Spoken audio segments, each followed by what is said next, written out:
tem ninguém com sono aí não, né? Só eu. Eu não vejo ninguém dormir, né? Geralmente quando eu prego na quarta, né? Que eu falo assim, calma, eu vejo o pessoal assim, né, Rafa? Depois eu quero o topo daqui de cima. Espero que vocês não durmam. Abram suas Bíblias, por gentileza. Tá estranho o som? Tá bom? Tá suave. Ezequiel, capítulo 37. Essa é uma das raras vezes que eu ministro no Primeiro ou no Antigo Testamento. Não tenho muito hábito, apesar de gostar de ler, enfim. Mas vamos lá. O que diz a palavra, né, irmãos?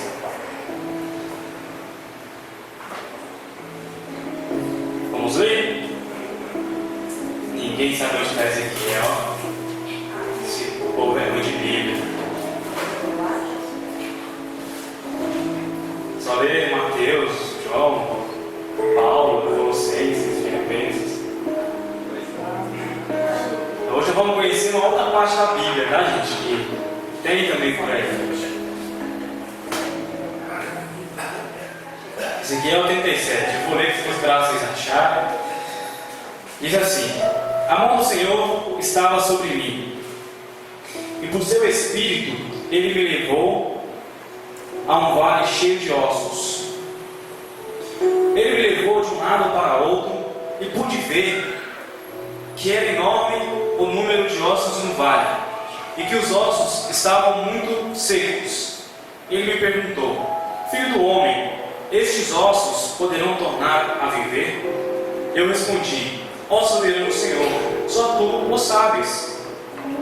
Então ele me disse: profetize a estes ossos e diga-lhes: ossos secos, ouçam a palavra do Senhor. Assim diz o soberano, o Senhor, a estes ossos: farei o Espírito entrar em vocês, e vocês terão vida.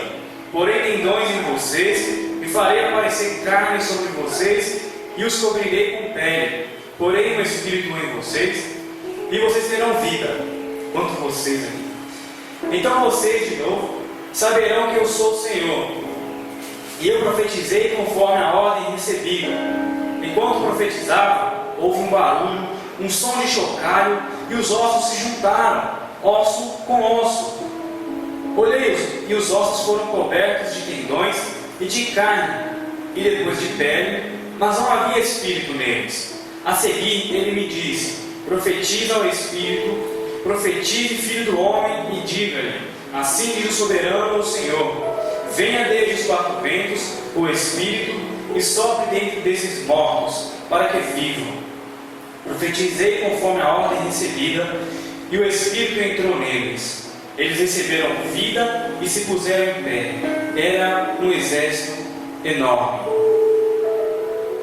Então ele me disse: filho do homem, estes ossos são toda a nação de Israel. Eles dizem: nossos ossos se secaram e nossa esperança desvaneceu. Fomos exterminados. Por isso profetize e diga-lhes: assim diz o soberano Senhor: ó meu povo, vou abrir os seus túmulos e fazê-los sair. Trarei vocês de volta à terra de Israel. E quando eu abrir os seus túmulos e os fizer sair, vocês, meu povo, saberão que eu sou o Senhor. Porei meu Espírito em vocês, e vocês viverão, e eu os estabelecerei em sua própria terra. Então vocês saberão que eu, o Senhor, falei e fiz. Palavra do Senhor.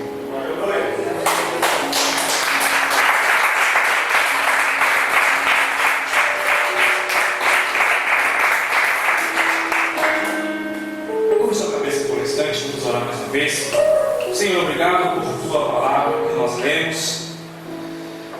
Que ela ganhe vida hoje, Senhor, através de minha vida, e atinja a todos que aqui estão, Senhor. Possamos aprender novidades, que possamos nos alegrar em Ti, Senhor. Assim nós te pedimos e te agradecemos por tudo. Amém. Deus está em nosso meio. Amém? Amém. Mas como que Deus está no nosso meio? A partir de quando começamos a pensar isso, a acreditar nisso, que Deus está aqui, está em nós? Quando? Pois sabemos que há tempos atrás, uma crença como essa era até uma blasfêmia. Dizer que o Todo-Soberano, o Deus Poderoso, está no meio de homens pecadores, mortais, ou seja, finitos.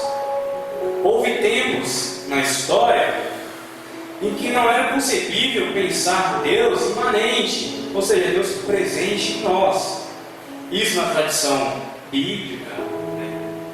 Quando a gente lê a Bíblia, é sempre o Deus dos céus, o Deus das montanhas, ou seja, é o Deus que está lá, que está distante, que até olha pela gente, mas ele usa um profeta para falar.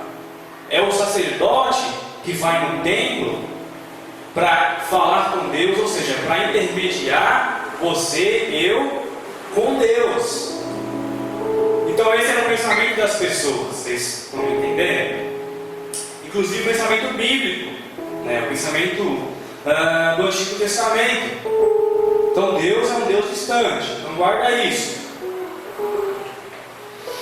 Porém, como eu disse antes, para nós soa até estranho eu falar isso, né, de um Deus distante.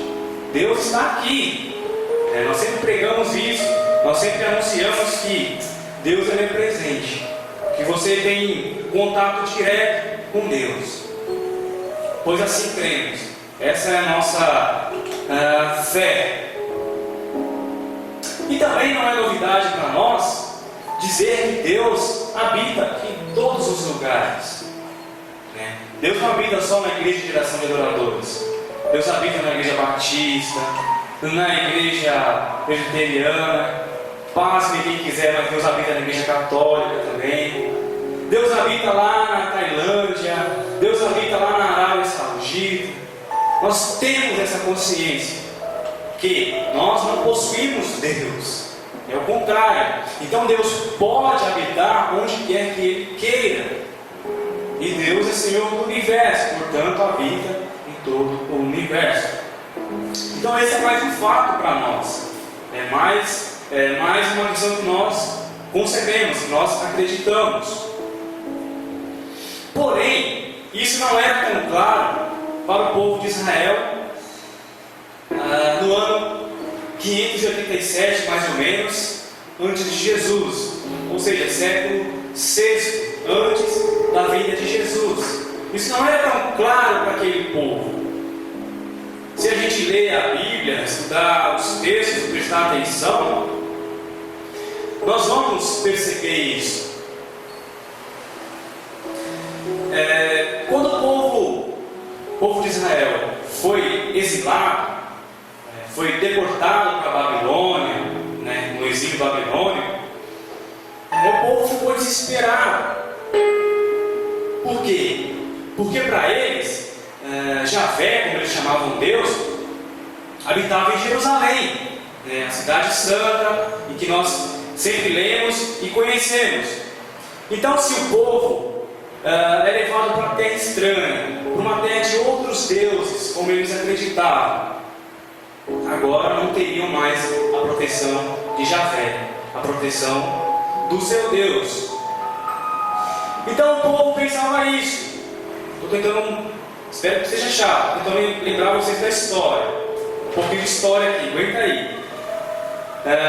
Então o povo está lá, vem lá o Nabucodonosor, o rei, vocês conhecem, e pega lá 10, 15 mil pessoas de Judá e leva esse povo para a terra deles. Ele queria destruir lá a cidade de Jerusalém, o território israelita.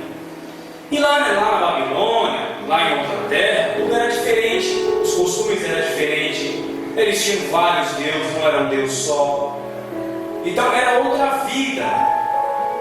E esse povo tinha uma cabeça mais religiosa que a nossa, e tudo era Deus mesmo. E então logo eles pensaram: poxa, Javé o nosso Deus, foi vencido pelos deuses babilônios. Por isso a gente foi trazido para cá, a gente foi vencido. Lá eram realizados sacrifícios a outros deuses. Então o povo sai de Jerusalém, sai do seu centro. É como se nós saíssemos da grande geração de adoradores e tivéssemos que ir adorar ali na praça, cultuar ali na praça que tem aqui na frente. É estranho, a gente está acostumado com esse ambiente.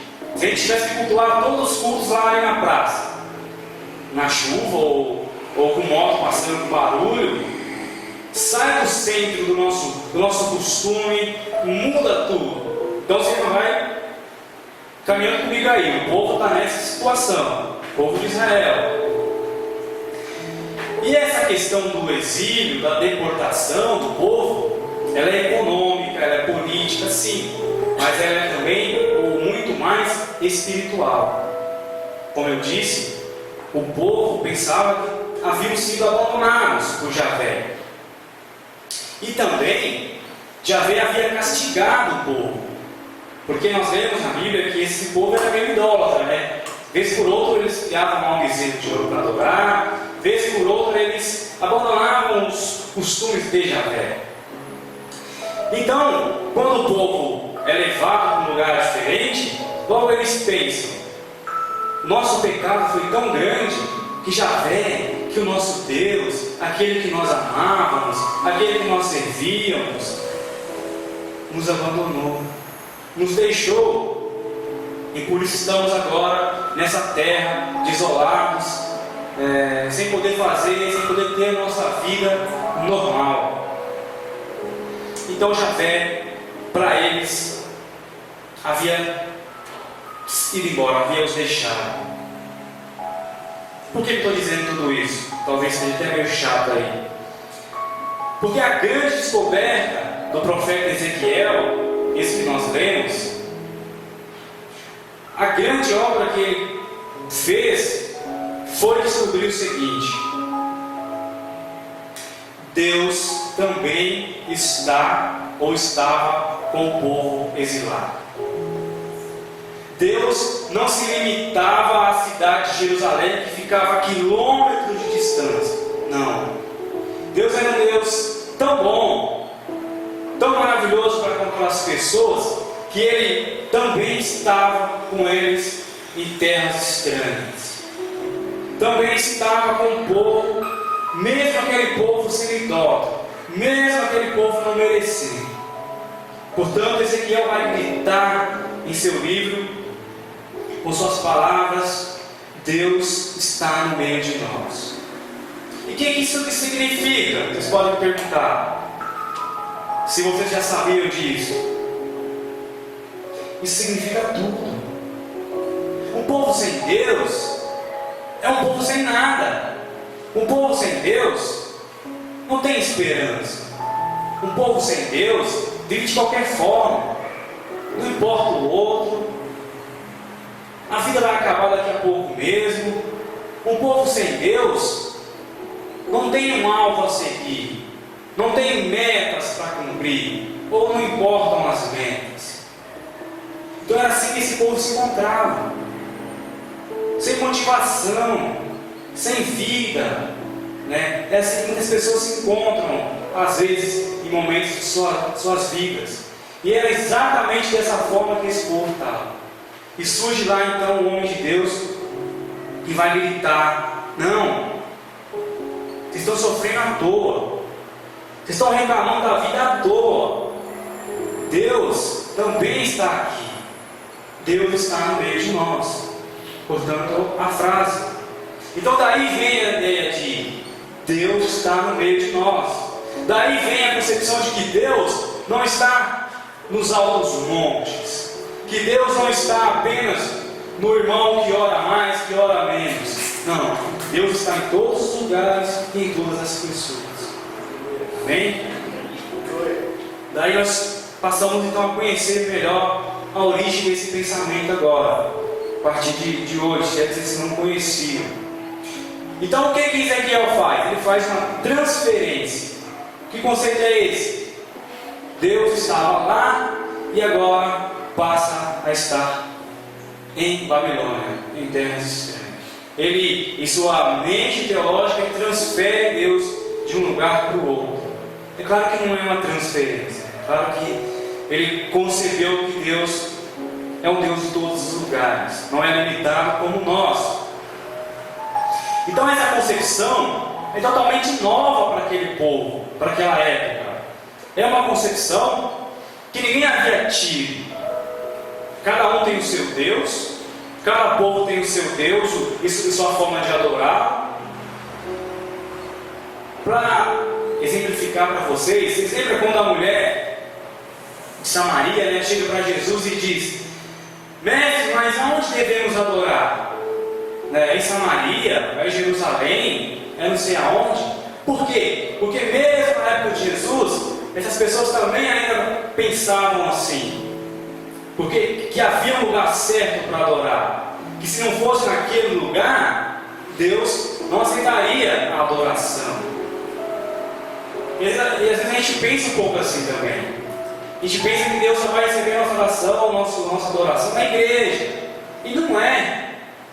Às vezes um ato que você tem com o seu irmão que está precisando de alguma coisa é um gesto lindo de adoração. E Deus vai receber.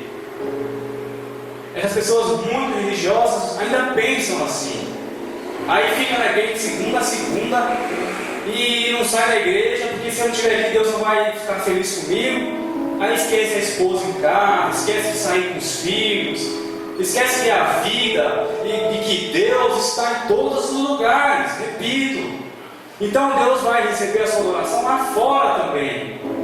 Ou seja, quem vive em adoração, adora em todos os lugares. Portanto, mulher, portanto, homem, adora em Samaria, adora em Jerusalém, adora em geração, adora na sua casa, adora onde estiver, pois Deus está em todos os lugares. E mais, Deus não nos abandonou. Portanto, povo de Israel, povo que está em terra estranha, ainda há esperança, dizia o profeta Ezequiel.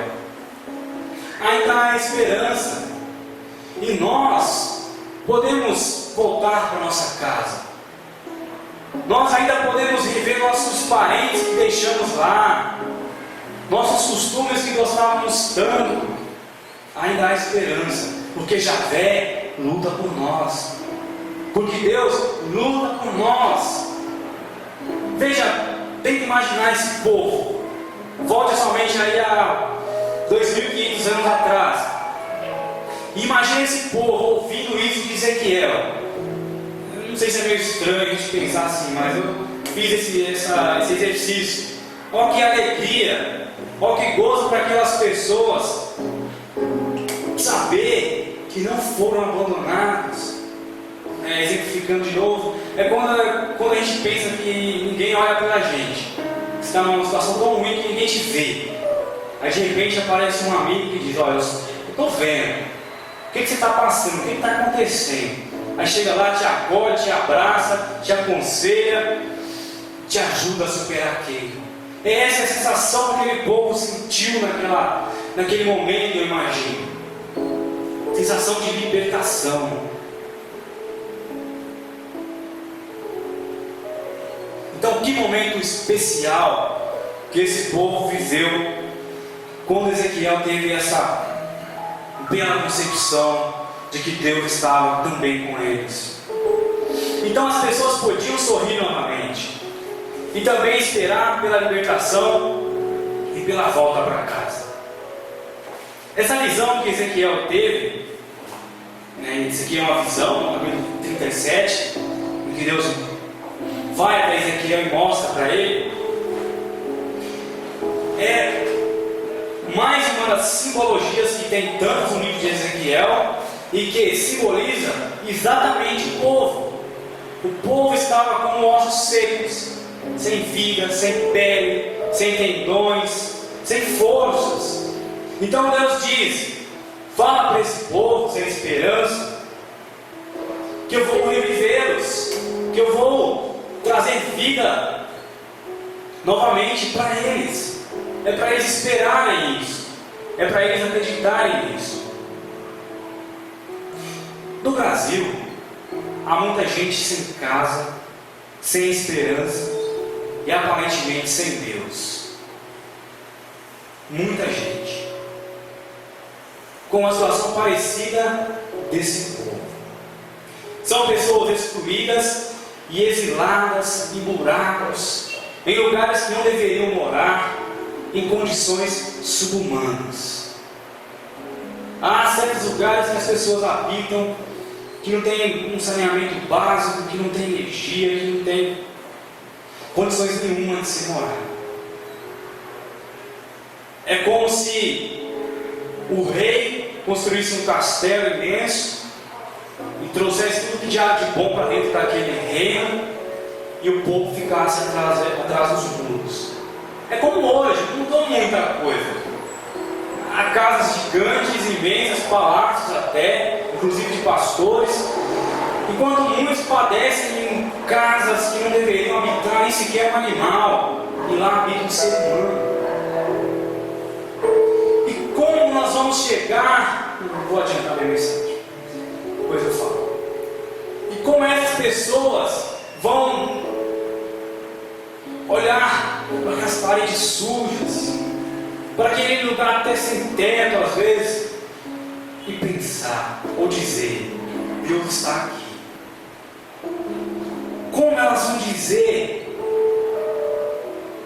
Então você imagina outra coisa que eu pude perceber ao ler esse texto.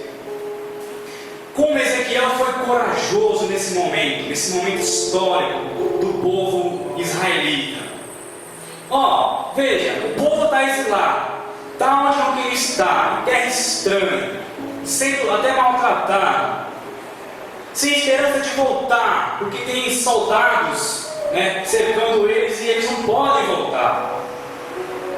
E Ezequiel vem com essa ideia que Deus está no meio deles, que Deus se faz presente. Mas que Deus é esse? O povo poderia indagar, que não nos tira do exílio. É como nós em alguns momentos. Como Deus pode deixar eu passar essa situação, esse problema tão difícil? Como pode? Como eu posso ter Deus nesses momentos de dor? Ou quando eu me deparo com uma coisa feia? Ou quando eu estou no dia mal?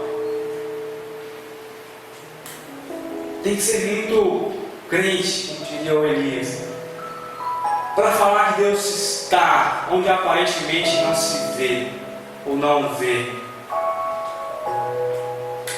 E como disse, muitas vezes nós nos sentimos acanhados de chegar para algumas pessoas em determinadas situações e dizer que Deus vai restaurar, vai libertar, vai curar, vai salvar.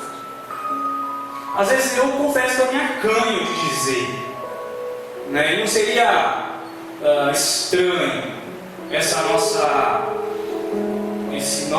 reação diante de algumas situações. Mas Ezequiel pôde mostrar ao povo como Deus era presente. Ezequiel pôde mostrar com audácia, com coragem, como Deus era presente. E em Jesus, isso fica ainda mais evidente. Em Jesus, a presença de Deus em todos os lugares e com todas as pessoas torna-se ainda mais evidente. Deus não habita nos altos montes, Deus não habita na igreja maior, na igreja menor, mas Deus habita em todos os lugares. E tentando responder a essas perguntas que fiz, tentando só, porque são difíceis, domingo eu me deparei com uma situação, com um lugar em que aparentemente Deus não estava. Nós fomos, eu, a Tati, o pastor José, a Cida, a Marina, quem mais? A Valquíria, aqui. A gente foi lá na quarta divisão, vocês devem conhecer, eu conhecia. E nós passamos em 3 casas. Em três casas, que se juntassem as 3, passavam 1. que não poderia habitar ser humano. Tudo sujo, com enchente, com fogão quebrado, com criança correndo para lá e para cá toda suja, com o quintal cheio de barro, com as paredes sujas, um lugar, como perdão a palavra, nojento. E como olhar para os lados e dizer, e se abraçar lá a moça e dizer, não, como as pessoas costumam dizer, né? Confie em Deus, Deus vai tirar disso, Deus vai te ajudar. Aí vira as costas e vai embora. Não dá para falar isso. Eu não consigo, não tenho estômago para isso. Então o que fazer? Eu acho que é fazer como nós fizemos. Vai lá, leva uma cesta básica, leva uma palavra amiga sim, que também é útil. Abraça aqueles molequinhos sujos lá, não tem problema, sem nojo. Bate um papo com as pessoas, depois vai lá comer uma feijoada na casa do pastor. Tati não comeu. Aí, talvez, possamos nos mostrar para aquelas pessoas e dizer como Ezequiel, Deus está em nosso meio. E a minha vida aqui, a minha estada aqui, é a prova de que Ele está neste lugar. Está em mim e está em você. E juntos, quem sabe nós não podemos mudar essa situação. O irmão José sabe consertar telhas, que nós já fomos consertar. Telhados, telhas. Então vamos lá consertar o telhado. Tem um irmão que trabalha com marcenaria, sei lá, vamos levar umas madeiras lá. Vamos pedir uma doação para, já que tem o terreno, que já é um bom começo, vamos construir uma casa melhor para aquelas pessoas. E enquanto não podemos fazer isso, não vamos deixar eles passar falta de alimento, de aquilo que é básico. Então olha, povo de Israel, olha, povo do Brasil, Deus está em nosso meio. É só você enxergar. É só você olhar com carinho, com cuidado, com atenção, os detalhes da vida, daquilo que às vezes a gente não percebe com o olho nu, mas precisa dos olhos da graça, os olhos espirituais, para percebermos.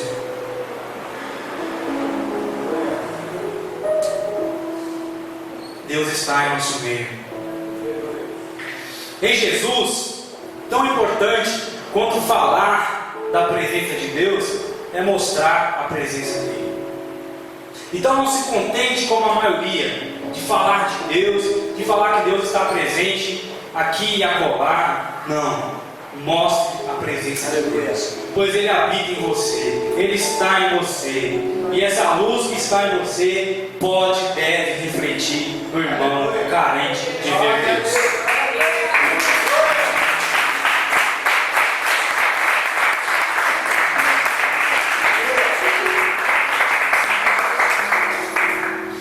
Concluindo, nós só vamos conseguir fazer isso, deixar dessa situação se tornar apenas palavras, ou se resumir em palavras, nos envolvendo na vida do outro. Não tem outro meio de tornar Deus visível ao outro. Se envolvendo na vida dos necessitados, ajudando eles a construírem seus sonhos. Assim, eles verão que Deus também está no meio deles e jamais os esquecerão. Deus jamais esquece dos seus. E quem são os seus? Todos os habitantes do planeta Terra. Não há indiferença para Deus. Para nós há, para Deus não. Então todos são filhos de Deus, portanto, dignos de ter a presença dele. E nós, como cristãos, devemos a cada dia mostrar Deus aos outros, através de nossas atitudes, do nosso amor e do nosso carinho. Que assim seja. Amém.